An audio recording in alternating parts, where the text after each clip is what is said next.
सैन्य सहकार्य समेटिएको एसपीपी सम्झौताका लागि नेपाललाई अमेरिकाको ताकेता। अमेरिकाले नेपाललाई सैन्य क्याम्पमा लैजानका लागि प्रयत्न बढाउँदैछ नेकपा मशालको भनाई।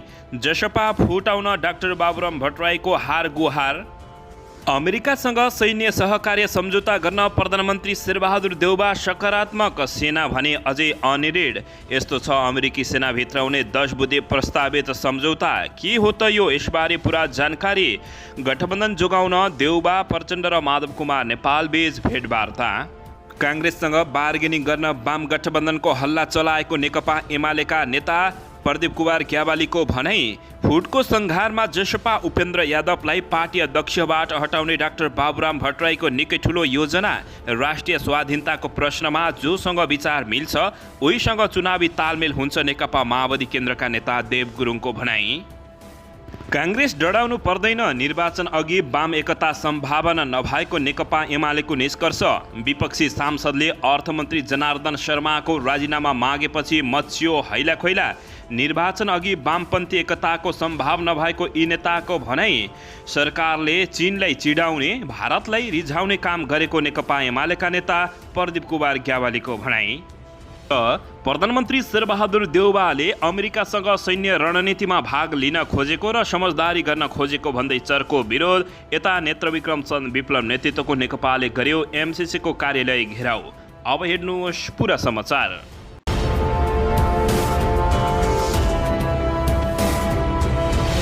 दर्शकबिन नमस्कार, तपाईहरू यति बेला युआर नेपाली युट्युब च्यानल हेर्दै हुनुहुन्छ। दर्शकबिन यदि हाम्रो च्यानल युआर नेपालीसँग अझै पनि सब्सक्राइब गरेर जोडिनु भएको छैन भने सब्सक्राइब गरी जोडिनुहोला, साथै सँगै रहेको बेल आइकनलाई दबाउन पनि नभुल्नुहोला। दर्शकबिन तपाईहरूले हामीलाई कहाँदेखि हेर्दै हुनुहुन्छ, कस्तो अवस्थामा हेर्दै हुनुहुन्छ, देशदेखि हेर्दै हुनुहुन्छ या विदेशदेखि हेर्दै हुनुहुन्छ। यदि तपाईहरूले हामीलाई रेगुलर हेर्नुहुन्छ भने रेगुलर र पहिलोपटक हेर्दै हुनुहुन्छ भने पहिलोपटक भनी कमेन्ट बक्स गई कमेन्ट गरी हाम्रो मेहनतको लागि एउटा सानो लाइक गर्न पनि नभुल्नुहोला। दर्शकबिन अमेरिकाले सैन्य सहकार्य समेटिएको स्टेट पार्टनरसिप प्रोग्राम एसपीपी सम्झौताका लागि नेपाललाई ताकेता गरेपछि प्रधानमन्त्री शेरबहादुर देउबा सोतर्फ ढल्किएको भन्दै चर्को विरोध भएको छ। नेपाल भ्रमणमा आएका युएस आर्मी पेसिफिकका कमान्डर जनरल चार्ल्स ए फ्लिनको प्रधानमन्त्री शेरबहादुर देउबा र प्रधान सेनापति प्रभुराम शर्मासँग भएका भेटमा एसपीपीलाई चाँडै टुङ्ग्याउन आग्रह गरेका छन्। प्रधानमन्त्री देउबाले यस विषयमा सत्तारूढ दल गठबन्धनसँग छलफल गरेर सहमतिमा पुग्ने आश्वासन दिएको बुझिएको छ। तर सत्तारूढ दल गठबन्धनमा रहेको माओवादी र प्रमुख प्रतिपक्षी दल नेकपा एमालेका नेताहरूले एसपीपी कार्यक्रम इन्डो प्यासिफिक रणनीति अन्तर्गत हुन सक्ने आशंका गरेपछि नेपालमा अमेरिकी आर्मी नचाहिएको भन्दै कतिपय नेताहरूले चर्को विरोध गरेका छन्। प्रधानमन्त्री देउबाको छिट्टै हुने भनिएको अमेरिका भ्रमणका बेला एसपीपी सम्झौतामा हस्ताक्षर हुन सक्ने भन्दै उनीहरूले यसबारे स्पष्ट पार्न सरकारको ध्यान आकर्षण गराइसकेका छन्। एसपीपी सम्झौताको लागि अमेरिकाले 5 वर्ष अघिदेखि ताकेता गर्दै आएको छ। यसपालि फेरि केही कार्यक्रमहरू परिमार्जन गरेर एसपीपी सम्झौता गर्नुपर्ने भन्दै अमेरिकाले नेपाल सरकारलाई मस्यौदा बुझाएको हो। अमेरिकाले नेपाल सरकारलाई बुझाएको स्टेट पार्टनरसिप प्रोग्राम एसपीपी सम्झौताको मस्यौदा केही सञ्चार माध्यमबाट सार्वजनिक भएको छ। मस्यौदामा नेपालको उच्च भूभागमा संयुक्त प्रशिक्षण अभ्यास र विभिन्न 9 क्षेत्रमा सैन्य सहकार्य गर्ने प्रस्ताव गरिएको छ। नेपालमा संयुक्त विपद व्यवस्थापन तथा उद्धार अभ्यास, नेपाली सेनाका अधिकृतहरूका लागि संयुक्त फेलोशिपी कार्यक्रम, नेपाली सेनाको माग बमोजिम हलुको तथा गैर घातक सैन्य सामग्रीको सहयोग, नेपाली सेनाका लागि साइबर सुरक्षा प्रशिक्षण तथा उपकरण सहयोग, नेपाली सेनाको आतंकवाद विरोधी सुरागी क्षमता विकास लगायतका प्रस्ताव मस्यौदा गरिएको छ। नेपालमा अमेरिकी सहयोग परियोजना मिलेनियम च्यालेन्ज कर्पोरेसन एमसीसी सम्झौतामाथि बहस भइरहँदा अमेरिकाले प्रस्ताव गरेको एसपीपी सैन्य सहकार्य सम्बन्धी सम्झौताको विषयले थप विवाद बढाएको छ। प्रमुख विपक्षी दल नेकपा एमालेले सरकारले सन्तुलित परराष्ट्र नीति खलबल्याएर देशलाई भू-राजनीतिक द्वन्द्वमा धकल्न खोजेको भन्दै विरोध जनाइसकेको छ। एमालेको हिजो बसेको सचिवालय बैठकमा नेताहरूले छिमेकी देश र भारत चीनलाई चिड्याउँदै नेपाललाई अमेरिकातिर ढल्क्याउन खोजेको भन्दै चर्को विरोध समेत गरिरहेका छन्। दर्शकबिन यसैबीच यता नेत्रविक्रम चन्द विप्लव नेतृत्वको नेपाल कम्युनिस्ट पार्टी नेकपाले अमेरिकी मिलेनियम च्यालेन्ज कर्पोरेसन एमसिसीको नेपाल स्थित एमसिए नेपालको कार्यालय घेराउ गरेको छ। सोमबार नेकपाका नेता कार्यकर्ताहरू र्यालीसहित दरबार मार्ग स्थित एमसिए नेपालको कार्यालय पुगेर घेराउ गरेको हो। नेकपा सहित साना कम्युनिस्ट पार्टीहरूले विगतदेखि नै एमसिसी राष्ट्रघाती भएको भन्दै खारेजीको माग गर्दै आएका छन्। सरकारले एमसिसीको व्याख्यात्मक घोषणासहित सदनबाट पारित गरिसकेको अवस्थामा यो राष्ट्रघाती भएको भन्दै प्रधानमन्त्री शेरबहादुर देउबा लगायतको नेताहरूलाई चर्को आलोचना गर्दै आएका छन्। दर्शकबिन यसैबीच यता प्रधानमन्त्री शेरबहादुर देउबा, नेकपा माओवादी केन्द्रका अध्यक्ष पुष्पकमल दाहाल प्रचण्ड र नेकपा एकीकृत समाजवादीका अध्यक्ष माधव कुमार नेपाल बीच हिज भेटवार्ता भएको छ। बालुवाटार स्थित प्रधानमन्त्री निवासमा 3 शीर्ष नेताहरूबीच साँझ भेटवार्ता भएको हो। उनीहरूबीच झण्डै 2 घण्टा भेटवार्ता भएको बताइएको छ।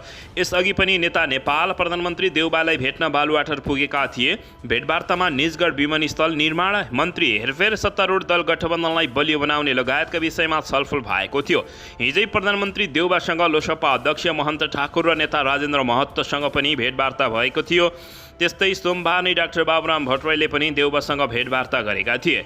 पछिल्लो समय काङ्ग्रेस नेतृत्वको गठबन्धन तोड्न जसपाका अध्यक्ष उपेन्द्र यादव सक्रिय रहेको टिप्पणी डाक्टर बाबुराम भट्टराई नै गर्न थालेको बुझिएको छ। यस्तै केही समय पहिले केपी शर्मा ओलीको लागि जसपा फुटाएका महन्त ठाकुर र उपेन्द्र महतो पनि अहिले एमाले विरुद्ध गठबन्धनमै लाग्ने सङ्केत देखाइरहेको जानकारी प्राप्त भएको छ। सोही कारण सोमबार बालुवाटारमा भएको भेटवार्ता गठबन्धन जोगाएर चुनावमा जाने र थप विरोध बनाउने भन्दै छलफल भएको जानकारी प्राप्त भएको छ।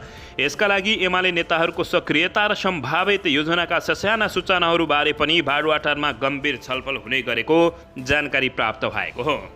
दर्शकबिन यसैबीच यता नेकपा एमाले तत्काल आगामी चुनावमा वाम गठबन्धन हुने सम्भावना नरहेको बताएको छ। सोमबार बसेको सचिवालय बैठकका निर्णयका बारेमा जानकारी दिँदै उपमहासचिव प्रदीप कुमार ग्यावालीले एमाले र माओवादी केन्द्रका नेताहरूबीच भएका भेटघाट वाम गठबन्धन भन्दा पनि अन्य राष्ट्रिय विषयमा केन्द्रित रहेको बताएको छ। माओवादी र नेकपा समाजवादीले काङ्ग्रेसलाई शिरमा राखेर हिँडेको भन्दै त्यस्ताहरूसँग वाम गठबन्धनको सम्भावना नरहेको प्रदीप ग्यावालीले बताएका छन्। काङ्ग्रेससँग बार्गेनिङका लागि एमाले देखाएर वाम गठबन्धनको हल्ला चलाएको हुन सक्छ। 50% सिट नदिए एमाले प्रधानमन्त्री नै बनाउने प्रस्ताव गरेको छ भनेर काङ्ग्रेससँग बार्गेनिङ गर्ने कुरासँग एमालेको सम्बन्ध छैन, ग्यावालीको भनाइरहेको हो। त्यस्तै उनले एमाले कसैलाई प्रधानमन्त्रीको प्रस्ताव समेत नगरेको दाबी गरेका छन्। दर्शकबिन यसैबीच यता नेकपा माओवादी केन्द्रले आगामी असार 15 गते केन्द्रीय कमिटी बैठकबाट पदाधिकारी चयन गर्ने भएको छ। सो पार्टीका संसदीय दलका प्रमुख सचेतक देवप्रसाद गुरुङले यस्तो सङ्केत गरेका हुन्। सोमबार सांसद भवन बाहिर सञ्चारकर्मीहरूले पदाधिकारी नियुक्त कहिले हुन्छ भनेर गरेको प्रश्नमा उनले आगामी असार 15 गते बस्ने बैठकले त्यसबारे आवश्यक निर्णय लिने सक्ने जवाब दिएका छन्। पार्टी पदाधिकारीहरूको चयन आवश्यकता अनुसार केन्द्रीय कमिटी बैठक बसेर उपयुक्त समयमा निर्णय लिने विषय भएको उनले बताएका छन्। एमाले अध्यक्ष केपी शर्मा ओली र नेता नारायण काजी श्रेष्ठ बीचको भेटवार्ता बोल्दै उनले भने, राष्ट्रिय स्वाधीनताको प्रश्नमा जोसँग विचार मिल्छ हामी उसँग चुनावी तालमेल गरेर जान्छौँ। विगतमा एमाले सांसद विघटन गरेर प्रतिगमनकारी गरेकाले काङ्ग्रेससँग सहकार्य गरेर स्थानीय तहमा निर्वाचनमा जानु परेको हो उनले बताएका छन्। नेता गुरुङले पार्टीका नेता नारायण काजी श्रेष्ठले एमाले अध्यक्ष केपी शर्मा ओलीसँग गरेको भेटलाई स्वाभाविकै रूपमा लिएको प्रतिक्रिया दिएका छन्। राष्ट्रिय स्वाधीनताको सवालमा निकट रहेको पार्टीसँग आगामी प्रदेश र प्रतिनिधि सभा निर्वाचनहरूमा सहकार्य गरेर जाने उनले बताएका छन्। दर्शकबिन यसैबीच अमेरिकासँग सैन्य सहकार्य सम्झौता गर्न प्रधानमन्त्री शेरबहादुर देउबा सकारात्मक देखिएका छन्। नेपाली सेना भने अनिर्णित भएको छ। नेपालमा अमेरिकी सहयोग परियोजना मिलेनियम च्यालेन्ज कर्पोरेसन एमसिसी सांसदबाट पारित भएसँगै अमेरिकाले सैन्य सहकार्य सम्बन्धी सम्झौताका लागि ताकेता गरेको छ। 5 वर्ष अघिदेखि अमेरिकाले सैन्य सम्झौताका लागि ताकेता गर्दै आएको थियो। अहिले पुनः अमेरिकाले सैन्य सम्झौता पत्रमा हस्ताक्षर गर्न नेपाललाई जोडबल गरिरहेको छ। युएस आर्मी प्यासिफिकका कमान्डर जनरल चार्ल्स ए फ्लिनको नेपालमा भएका उच्चस्तरीय भेटवार्तामा अमेरिकी सेनाको स्टेट पार्टनरसिप कार्यक्रम एसिपीमा नेपालको सेनाले हस्ताक्षर गर्नुपर्नेमा जोड दिएका छन्। प्रधानमन्त्री शेरबहादुर देउबा र प्रधान सेनापति परशुराम शर्मासँग भएका भेटमा उनले एसपीपीलाई चाँडै टुङ्ग्याउन आग्रह गरेका छन्। यसमा प्रधानमन्त्री शेरबहादुर देउबा सकारात्मक रहेका हुन्। प्रधानमन्त्री शेरबहादुर देउबा सकारात्मक भए तापनि नेपाली सेनाले अमेरिकासँग सैन्य गठबन्धन गर्ने कि नगर्ने भनेर यति बेला फैसला नलिएको दर्शक महानुभावहरू आकलन गरिएको छ। यसको बारेमा तपाईहरूले अवश्य पनि प्रतिक्रिया दिन नभुल्नुहोला।